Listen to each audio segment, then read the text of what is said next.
Rabbi Lord Jonathan Sacks believed profoundly in the power of the written word and authored many books and articles that addressed major trends and issues of the day through the lens of Jewish values and Jewish texts. In an effort to honor his creative contributions in scholarship, Yeshiva University has created the Sacks Book Prize, generously funded by the Rohr family, to broaden the impact of Jewish scholarship in the arena of contemporary Jewish thought. The prize aims to recognize recent publications of ideas deeply sourced in Jewish texts with wide appeal within and beyond the Jewish community. I'm Dr. Shira Weiss of YU's Sacks-Herenstein Center for Values and Leadership, and I was privileged to be joined by Lady Elaine Sacks, Professor Rabbi George of Princeton University, Adam Kirsch of the Wall Street Journal, and Professor Daniel Reinhold, Dean of the Bernard Revel Graduate School, to judge books published this year that were submitted for the Rabbi Sacks Book Prize. And I'm thrilled to present my conversations with this year's winner and finalists. Rabbi Dr. Shlomo Brody is the executive director of Ematai, an organization dedicated to helping Jews navigate dilemmas regarding aging, end-of-life care, and organ donation. He's also a columnist for the Jerusalem Post and a frequent contributor to many popular and scholarly journals. His first book, A Guide to the Complex, Contemporary Halachic Debates, published by Magid, received a National Jewish Book Award. A summa cum laude graduate of Harvard College, he received rabbinic ordination from the Israeli Chief Rabbinate, an MA in Jewish philosophy at the Hebrew University, and his PhD from Bar Ilan University Law School, where he continues to serve as a postdoctorate fellow. His latest book, Ethics of Our Fighters, A Jewish View on War and Morality, published by Koren, will be coming out in Hebrew at the end of the year. Congratulations, Shlomo, on being a finalist in this year's Rabbi Sacks Book Prize. Thank you so much, Shira. It's a great honor. This prize is to honor the literary legacy of Rabbi Jonathan Sacks. How has he or his books impacted your thought? Well, Rabbi Sacks was a giant in so many different ways. I had the honor of speaking with him several years ago, not about the topic of the book, but in general about how to write from a Jewish perspective on contemporary issues that could speak to a broader audience. And so in many ways, he was a great inspiration in that respect, but also on specific issues. The second chapter of the book discusses issues related to religion and violence that Rabbi Sacks, wrote about at length in one of his later books. And I'd say throughout writing the book, I really had three figures I really wanted to speak to. One was my Rebbe, Rav Aaron Lichtenstein Zatzal. The second was my father, Zechron Lebracha, Professor Brody, who was a philosopher and ethicist, whose ideas somewhat set up the framework of what I would try to develop in the book. And the third of whom was Rabbi Sacks. So I just really wanted to ask, what do you think? He had a nuanced perspective on complex issues, and I really wanted to speak to him. You wrote this book before October 7th, yet so many of the topics you discussed have even more relevance over the past year. What motivated you to write about these issues? Well, a few people asked me, did you write this whole book on October 8th? As if I could do it in one day. But certainly the issues that come up in the book have become very relevant, but they've been relevant in Israel for many years and decades, and in the West in general. I live in Israel, and part of the discourse that we have here relates to these issues as citizens, as rabbis, as parents, soldiers, of neighbors. And so I was really interested in trying to develop some form of systematic Jewish thinking on this topic. In general, there have been a lot of writings on these issues, but I really wanted to try to present something systematically that Jews could feel like, we have a real perspective on this grave issue. In general, my passion is about applying Jewish ethics, Jewish thought to contemporary dilemmas. And certainly from the Israeli perspective, this is probably the premier dilemma that we have to think about. The first principle of a Jewish just war theory is not to target non-combatants, since everyone's created in the divine image and shouldn't be killed indiscriminately. But what are ethical exceptions to this rule? How do you avoid non-combatants that terrorists hide among or use as human shields? Well, it's certainly difficult, particularly in the contemporary context. I think the principle really is that we shouldn't be targeting non-combatants, meaning when we aim, when we shoot, the types of maneuvers that we do should be targeting combatants alone. We never want to purposely kill a non-combatant. And of course, we have to define, which gets complicated, who is a combatant, who's not a combatant, particularly in cases of asymmetric warfare and dealing with terrorist groups who don't wear uniforms. But that principle, I think, should always be maintained. The problem that we have to deal with, of course, is that when terrorists are hiding behind human shields, we inevitably are going to kill non-combatants. And that's tragic. In many ways, it's the fault of the terrorists who fight in this manner. But that doesn't mean that we still don't have a responsibility to try to minimize this as much as possible. And so one of the ideas I try to develop in the book is to bring a set of principles that we have to bring to the table in terms of thinking about these dilemmas as they arise. A particularly challenging question in my mind is to what extent is one obligated to endanger our own soldiers to protect enemy non-combatants? You identify that the highest priority must go to protecting lives of our non-combatants, since the purpose of war is to provide defense for our citizens. Now, enemy combatants are the lowest on the list of priority since they threaten us. But who takes priority between our combatants and enemy non-combatants?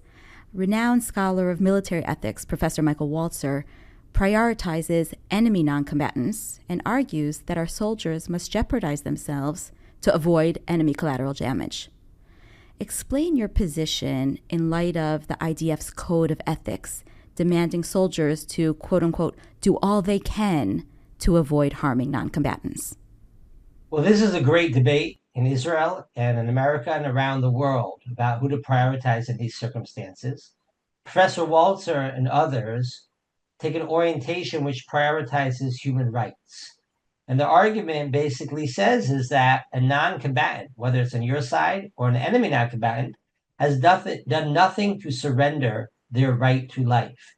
And therefore, not only can it not be targeted, but they should be avoided above combatants who, because of the fact that they are fighting, have in many ways surrendered their right to life. They've chosen to kill. That allows them to be killed as well. And so they're lower on the totem pole.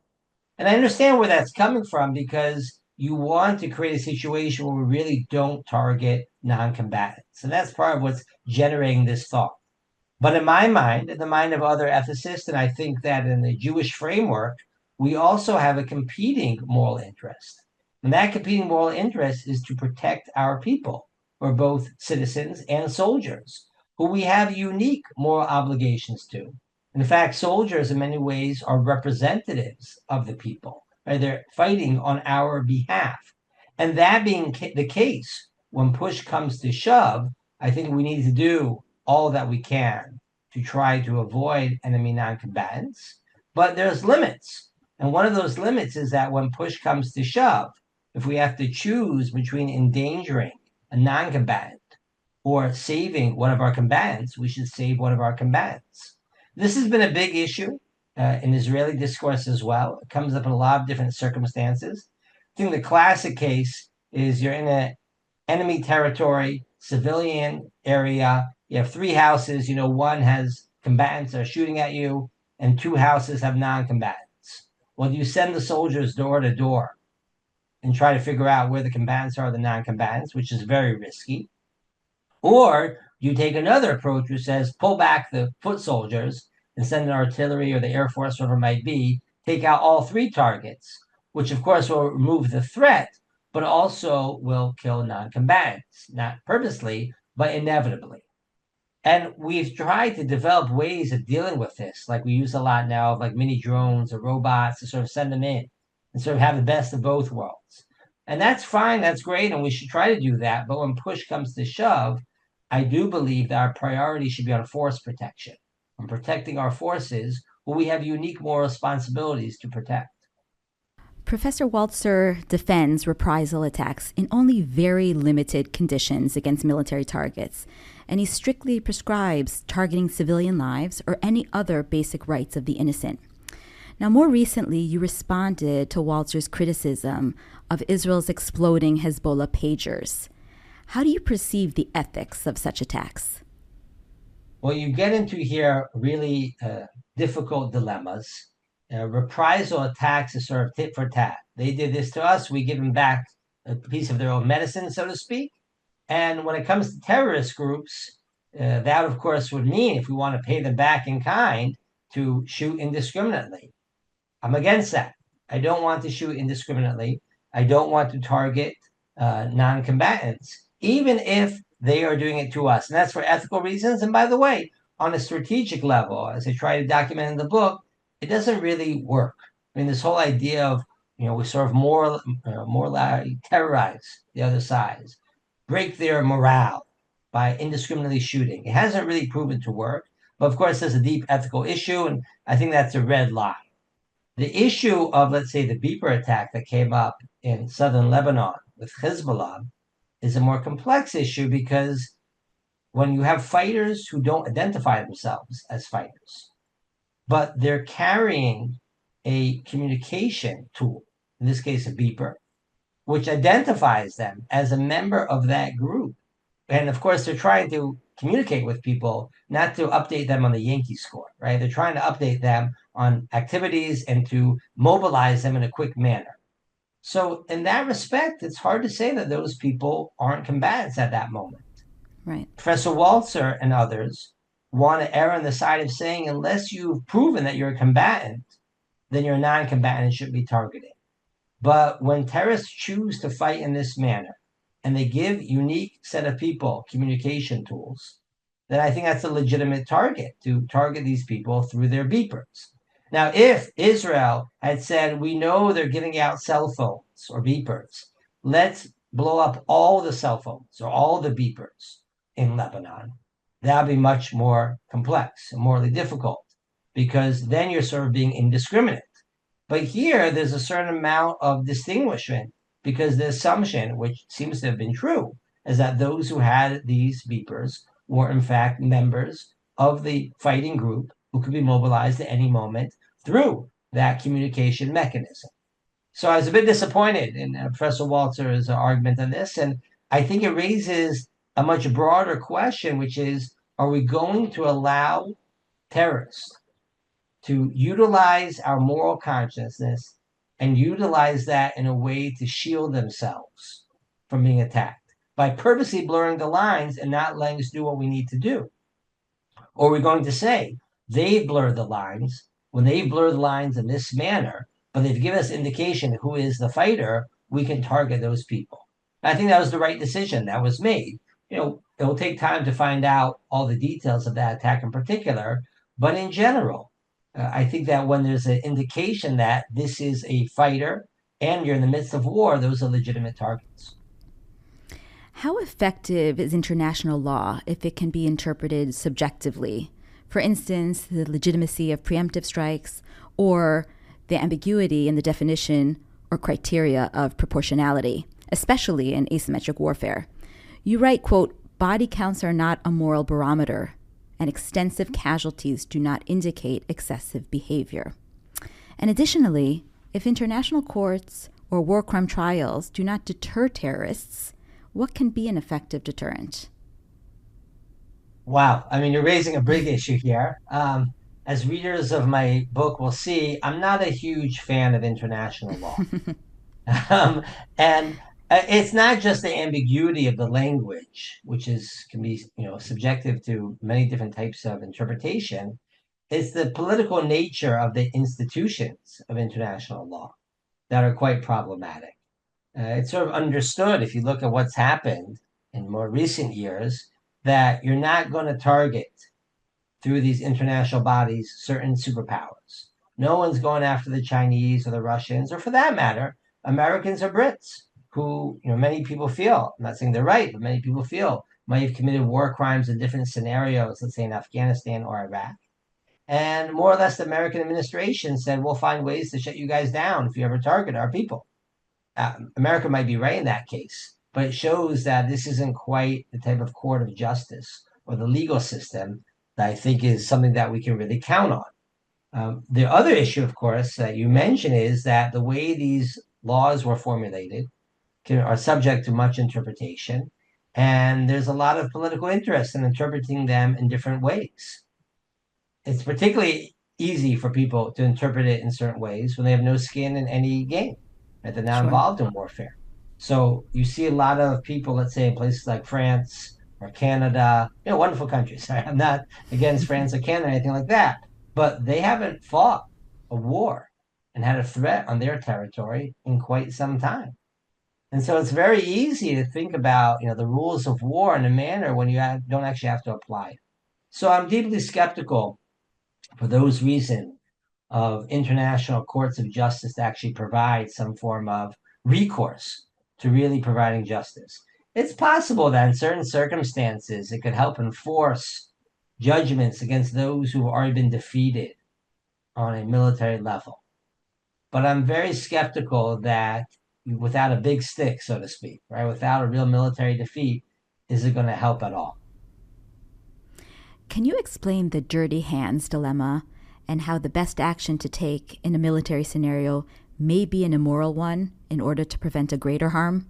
For example, how far can one go to procure information from prisoners to thwart a potential terrorist plot? So the dirty hands dilemma is a deep one, which says that at times you have to make decisions between choices which independently, on their own, would be immoral, or certainly morally complex and morally difficult decisions. But in certain circumstances, you might be choosing between two different choices or obligations, neither of which are great, but nonetheless, a decision has to be made. One of the classic cases, let's say a ticking bomb sort of scenario, where you have, let's say, someone you think has information, let's say about a dirty bomb or a nuclear bomb, whatever it might be.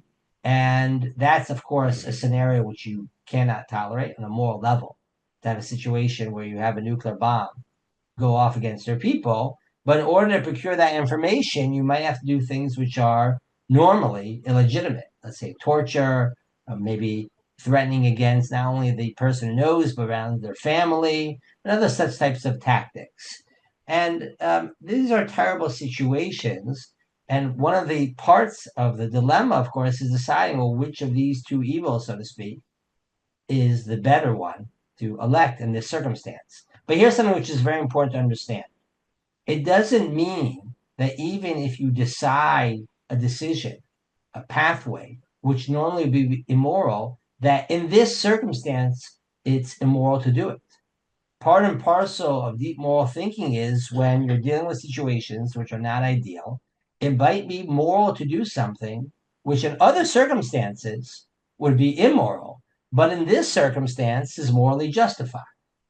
And part of the dilemmas that we have to deal with many times is with competing values.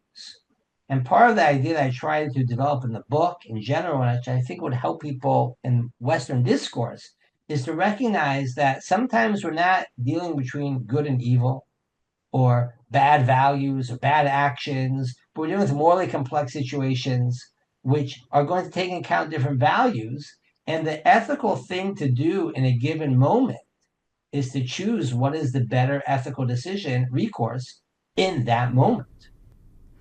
You quote Jabotinsky in your book, who wrote the following in 1939. He writes, "Where it is a question of war, you do not stand and ask questions as to what is better, whether to shoot or not to shoot. The only permissible question in such circumstances is, on the contrary, what is worse, to let yourself be killed or enslaved without any resistance, or to undertake resistance with all its horrible consequences. For there's no better at all. If you start calculating what is better, the calculation is very simple. If you want to be good, let yourself be killed and renounce everything you would like to defend: home, country, freedom, hope. The worst of all horrors known to history is called galut, dispersion, and the blackest of all the characteristics of galut is the tradition of the cheapness of Jewish blood." I was wondering, how do you relate to Jabotinsky's words today? It's a powerful quote. It's a powerful line from Jabotinsky, which he speaks about in the years of like 1938, 1939, when he's trying to push the Jews to somehow, through violence, through some form of resistance, revolution, to arm themselves and to fight and to get out of Europe and also free the gates, open the gates of immigration into Palestine, mandatory Palestine. And it's a powerful statement, but it's a little bit too strong, meaning he's right that there is a moral failure when you're in galut and in a situation where you're politically subject to all sorts of terrible things and you're not able to protect yourself. That is not just a political failure, it's a moral failure. It's also Chilul Hashem, as I try to argue in the book, desecration of God's name. And therefore, it's certainly a factor to keep in mind. But you should never ignore ethical considerations. It's always got to be in the picture. And those include the idea that all humans were created in the image of God. And those include our desire for individuals to be held responsible for their actions, but not to punish others for the sins of their fathers, their mothers, their sons, their neighbors, and whatnot. And so, in this respect, I think that what is missing from Jabotinsky's line here is the balance of different values that you always have to take into consideration. It could be, you could argue and say in a certain circumstance, let's say 1938, 1939, we didn't know the Holocaust was coming, but we knew something bad was on its way. You could have justified certain types of actions, which in other circumstances would not be justifiable. But you should never not be making a moral calculation of different values. It's always important to be making that type of equation and that type of discussion. Through your recounting of the history of Israel's wars, I see many similarities to the current situation. What has Israel learned, or what can it learn from past experience to address the current conflict? And what has changed? Meaning, in past wars, like the Six-Day War, the Yom Kippur War, Israel destroyed the Arab armies and made territorial conquests. But since then, Israel has fought non-state actors like PLO, Hezbollah, and Hamas, who have no official territory to lose. Their very survival and continued ability to operate is seen as a victory. But you distinguish between a total victory versus a sufficient victory, which represses terror and deters future reprisals. What victory do you think is necessary or achievable today? Well, I think one of the lessons we have to learn from history is to clearly understand what our goals are in a given war or an operation, figure out if those are realistic, and then, of course, to continuously evaluate those goals as a war proceeds. It is super important to learn those lessons from history. And we can see some of the successes and failures of what happened in the past and apply them today in our current situation as well. I think in some ways, the representatives that we have, the examples, the case examples we have, are extended war, like what was then known as Operation Peace of Galilee, is now known as the First Lebanon War, which went on for several years, 3 years intensely, and then somewhat low-level conflict for many years afterwards. And we have to ask, right, is that the type of model of a conflict we want to have today in 2024? Are we headed towards that? Or do we want to avoid that? And learn from those lessons that should have been made, or made decisions that should have been made or not made in the past, and figure out how do we apply that to our case as well.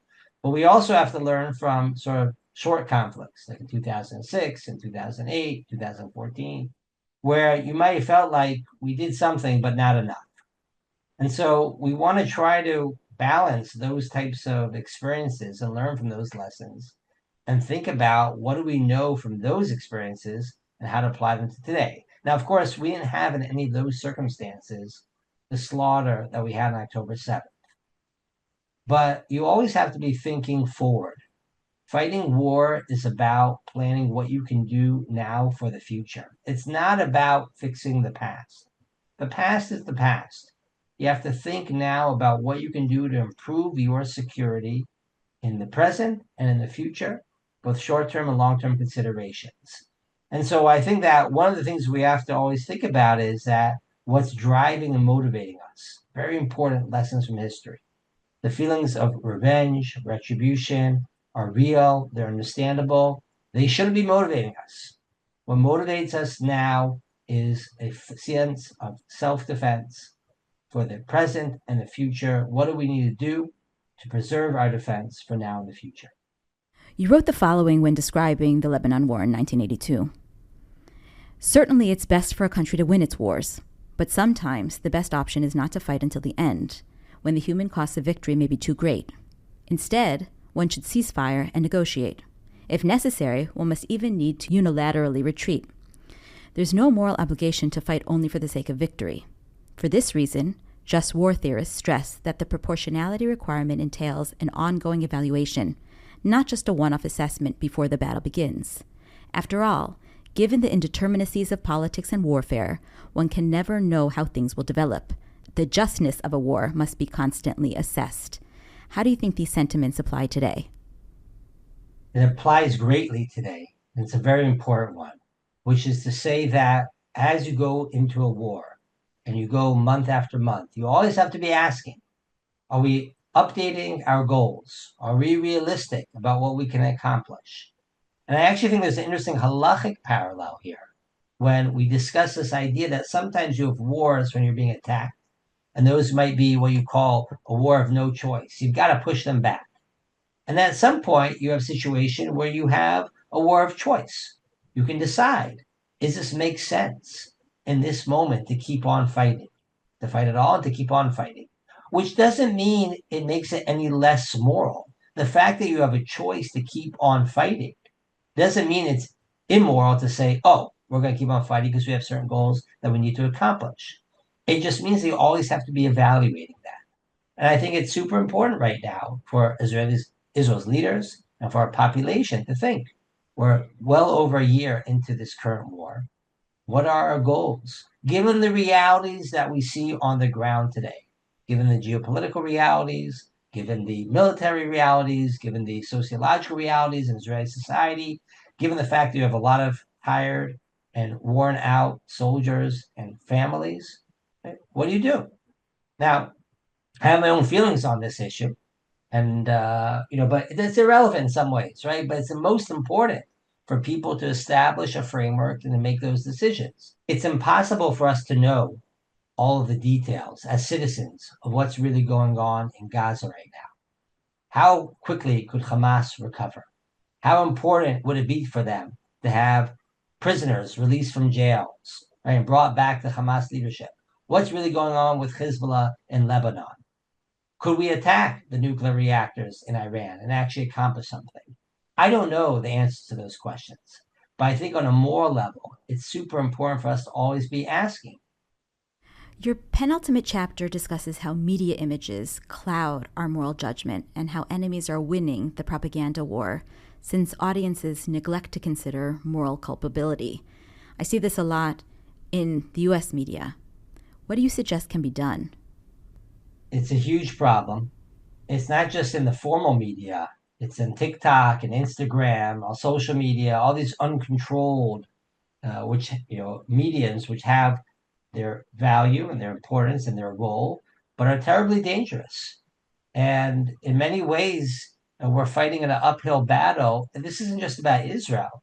It's about how we shape our moral values today and our opinions about what's going on in the world in many different circumstances based on pictures which don't really give us a full moral story. And there's one approach which says, fight back with your own images. Right? So we see pictures from Gaza and the destruction there, and it's important to see those pictures. We should see what's going on. We should understand the consequence. And some people say, okay, so show pictures of 12 children killed, Israeli children killed on the Lebanese border, or of the Bibas family and others. And I understand that temptation. There's certainly a role for that.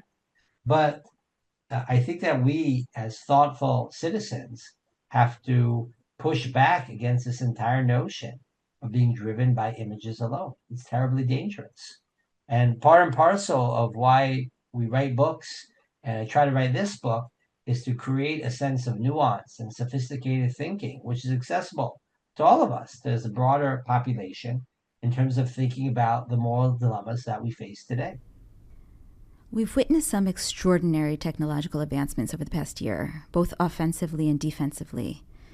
However, such development also raises ethical concern.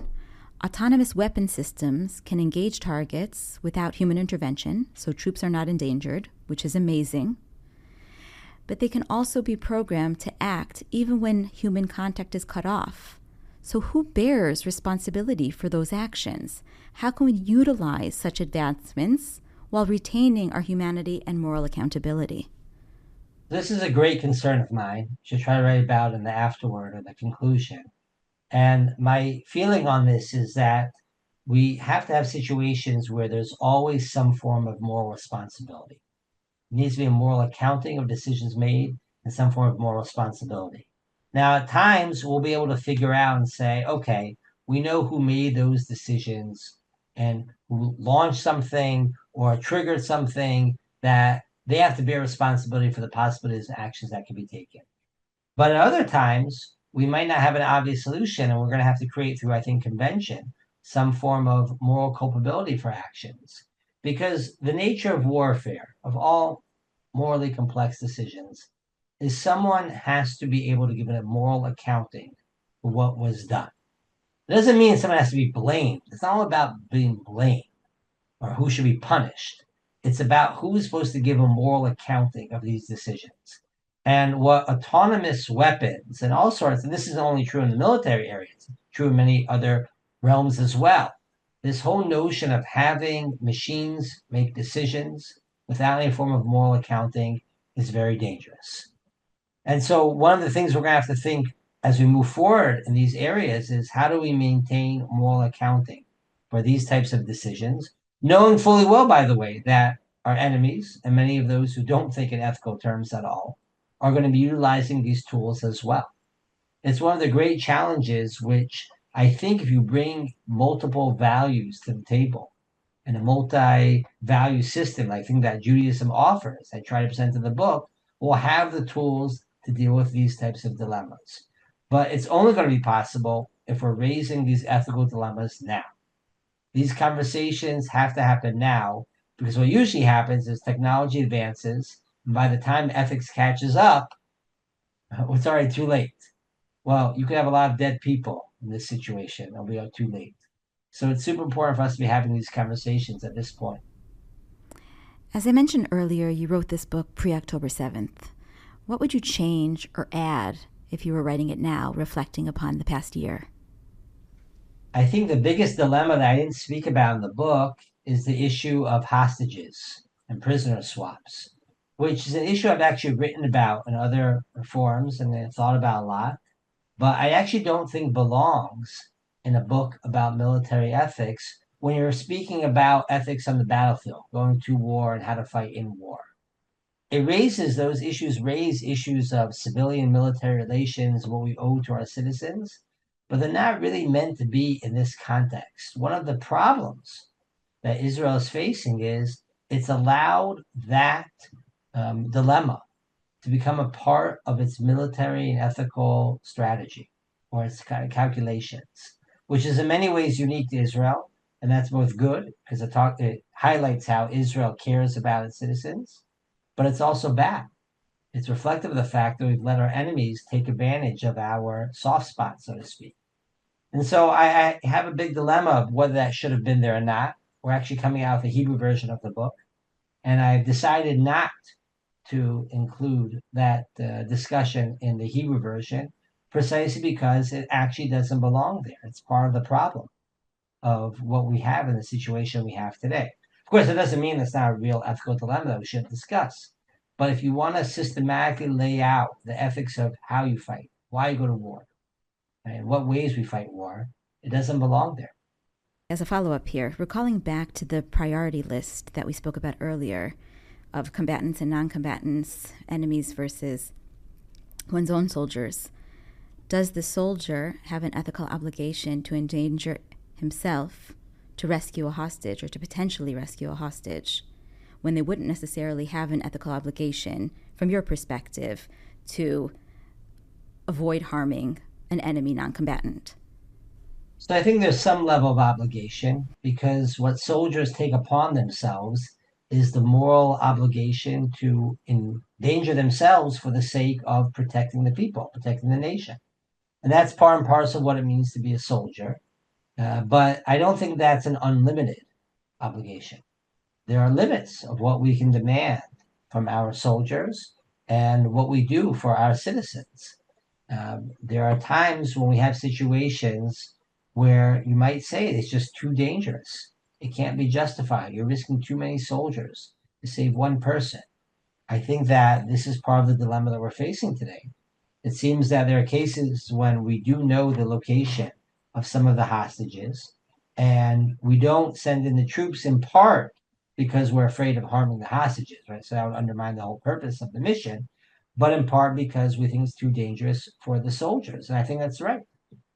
But, it's a terrible dilemma to have. And I think that we've seen many soldiers who do endanger themselves to a certain extent, but there have to be limits. And it's hard to create a scientific or mathematical calculation of where you draw that line. But in part, it's balancing these types of values that we've been talking about throughout.